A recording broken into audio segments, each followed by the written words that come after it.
Hello hi guys, welcome to Dripping Channel guys. Okay, video yang sebelum ni kita ada beli barang baru kan. Kita kata dekat Proton Pesona Elegance tu kita beli adalah visor untuk bahagian belakang. Kalau korang teka tu tak tepat.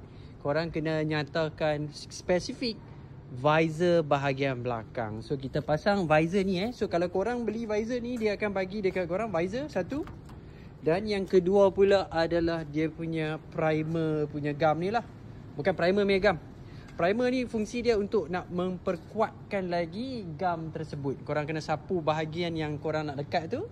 And then korang ambil korang punya visor tu, buka dia punya double sellotape, and then korang just stick in sini saja.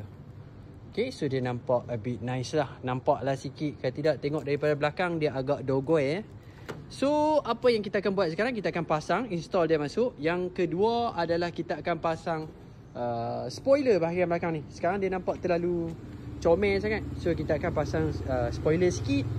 Kemudian yang ketiga, mungkin kita akan tambah skirting bahagian depan dan kiri kanan. Belakang ni kita tak nak letak skirting. So dia nak nampak, kita nak belanja sikit. Mungkin aku akan bubur muffler besar sikit. Kemudian bahagian bawah tu kita akan bubur yang macam besi-besi lah. Nampak macam racing, tapi tak racing pun.